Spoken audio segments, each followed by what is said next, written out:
Hello student. तो last कहानी आपकी ख़त्म हुई थी लॉर्ड कैनिंग पे, जो कि भारत के पहले वाइसराय बने थे। 1857 की क्रांति के बाद ब्रिटिश हुकूमत के द्वारा ईस्ट इंडिया कंपनी को बर्खास्त कर दिया जाता है और भारत के जो शासन है वो अपने हाथों में लिया जाता है। तो अब 1858 के बाद यानी कि 1869 के बाद से जो गवर्नर जनरल बने उन्हें गवर्नर जनरल नहीं, उन्हें भारत का वाइसराय कहा जाएगा। और ये जर्नी हम देखेंगे 1947 तक या फिर तब तक जब तक यह पद आपका बना रहा था। सबसे पहले लॉर्ड मेयो का कार्यकाल 1869 से 1872 तक रहा और इसके कार्यकाल में सबसे पहले 1872 में पहली बार भारत में जनगणना करवाई गई।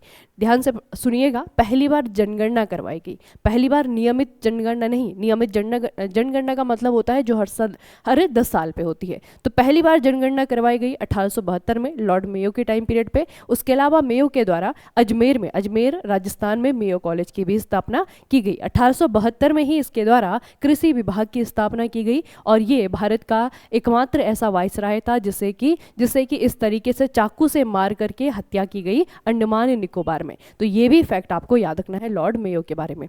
उसके बाद आता है लॉर्ड लिटन के टाइम पीरियड पे पहली बार दिल्ली दरबार का आयोजन किया जाता है और ब्रिटेन की महारानी विक्टोरिया को कैसरे हिंद की उपाधि दी जाती है। कब होता है ये? 1877 में। उसके बाद इसी के टाइम पीरियड पे एक बहुत ज़्यादा कॉन्ट्रोवर्शियल एक्ट आता है जिसका नाम है वर्नाकुलर प्रेस एक्ट। तो ये आपको याद रखना है, 1878 का वर्नाकुलर प्रेस एक्ट। उसके अलावा अकाल आयोग की स्थापना 1878 में की जाती है। भारतीय शस्त्र अधिनियम ये भी पारित किया जाता है 1878 में। उसके अलावा सिविल सेवा में प्रवेश की आयु 21 से घटा करके 19 वर्ष की कर दी जाती है।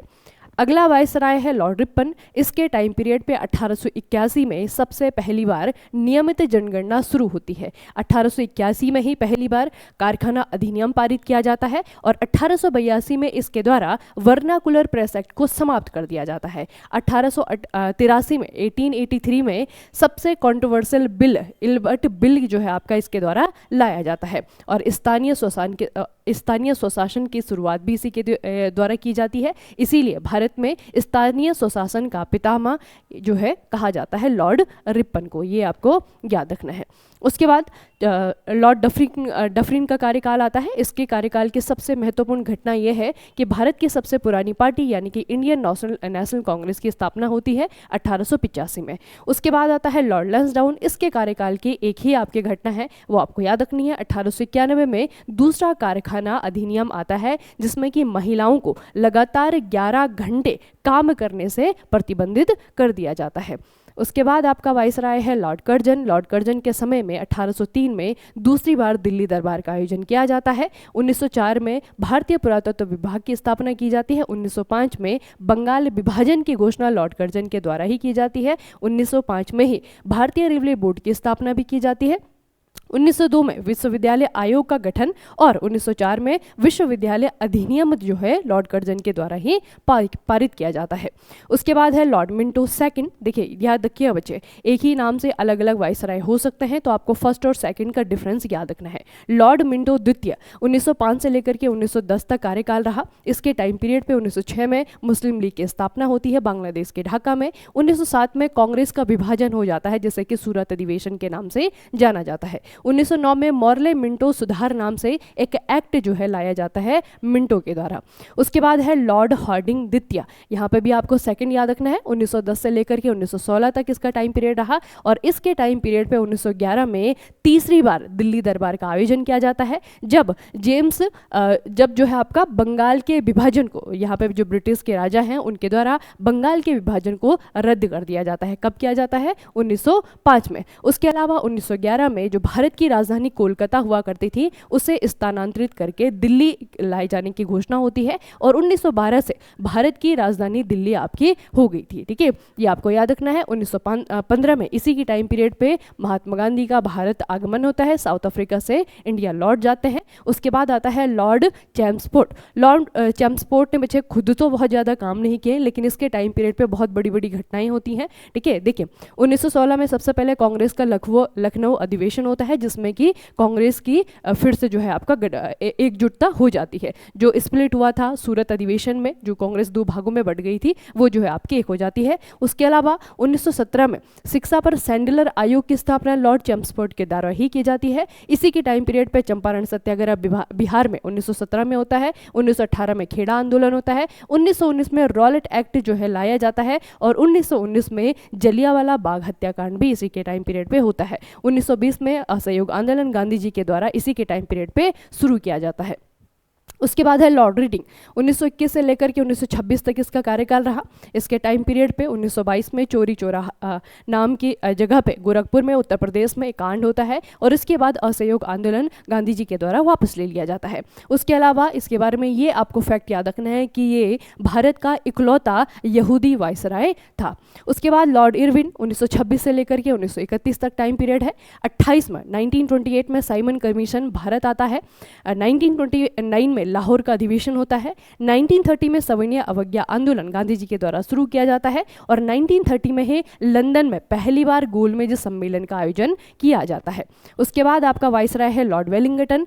1931 में दूसरा गोलमेज सम्मेलन होता है, जो कि एक बहुत इंपॉर्टेंट घटना है क्योंकि यहाँ पे किसी कांग्रेसी के द्वारा यानी कि महात्मा गांधी के द्वारा यहाँ पे हिस्सा लिया जाता है। यहाँ पे आप लोग को दिख रहा होगा बच्चे, ये दूसरे गोलमेज सम्मेलन की पिक्चर है, ये उसकी इमेज है। ठीक है, यहाँ पे आपको लोगों को दिख रहा होगा महात्मा गांधी। ठीक है, उसके अलावा 1932 में तीसरा गोलमेज सम्मेलन भी हुआ, लेकिन ये आपका फेल रहता है। ठीक है, 1932 में ही आपका महात्मा गांधी के बीच में और बी आर अम्बेडकर के बीच में पूना पैक्ट होता है। 1932 में रेमजे मैकडोनाल्ड के सांप्रदायिक पंचायत की घोषणा की जाती है और 1933 में रहमत अली के द्वारा पहली बार जो पाकिस्तान शब्द है इसका प्रयोग किया जाता है अलग राष्ट्र की मांग करते हुए। उसके बाद है लॉर्ड लिनलिथगो। इसके टाइम पीरियड पे बच्चे इसके वायसराय पद पर जो है आपका अभी तक जितने भी वायसराय बने हैं उनमें से सबसे लॉन्ग जो टेन्योर है, कार्यकाल है, वो इसी का रहता है। ठीक है, लॉर्ड लिनलिथगो आप देखिए 1936 से लेकर के 1943 तक इसका कार्यकाल है। उसके अलावा 1940 में मुस्लिम लीग के अधिवेशन में पाकिस्तान की मांग सबसे पहली बार की जाती है। 1940 में अगस्त प्रस्ताव आता है और 1942 में क्रिप्स मिशन जो है आपका भारत आता है। पहली बार आम चुनाव भी इसी के टाइम पीरियड पे होते हैं। 1936-37 में पहली बार आम चुनाव का आयोजन किया जाता है और इसका कार्यकाल समाप्त होते होते 1943 में सिंगापुर में आपका नेताजी सुभाष चंद्र बोस के द्वारा आजाद हिंद फौज की स्थापना भी कर ली जाती है। उसके बाद आपका अगला वायसराय है लॉर्ड वेविल। लॉर्ड वेविल के टाइम पीरियड पे 1945 में शिमला समझौता होता है। इसके टाइम पीरियड पे 1946 में कैबिनेट मिशन भारत आता है और इसी के टाइम पीरियड पे बच्चे जो उस समय के ब्रिटेन के जो प्रधानमंत्री थे क्लेमेंट एटली, इनके द्वारा 1948 में स्वतंत्रता देने की घोषणा कर दी जाती है। अब यहाँ पे कैबिनेट मिशन का जिक्र आया है तो कैबिनेट मिशन के जो मेंबर थे उनका नाम आपको पूछा जाना है, तो इनका नाम आपको याद रखना है बच्चे। लॉर्ड वेविल के टाइम पे कैबिनेट मिशन भारत में आया था। 1946 में भारत के संविधान को बनाने के लिए भारत में आया था और इसमें मेंबर कौन कौन थे? इसमें आपका एवी अलेक्जेंडर थे, इसमें आपका लॉर्ड पैथिक लॉरेंस थे, इसमें आपके सर स्ट्रेटफोर्ड क्रिप्स थे। ठीक है, तो इन 3 मेंबर की ये आपकी कमेटी थी। ये जो मिशन था कैबिनेट मिशन, इसमें 3 मेंबर थे, तीनों का नाम आपको याद रखना है।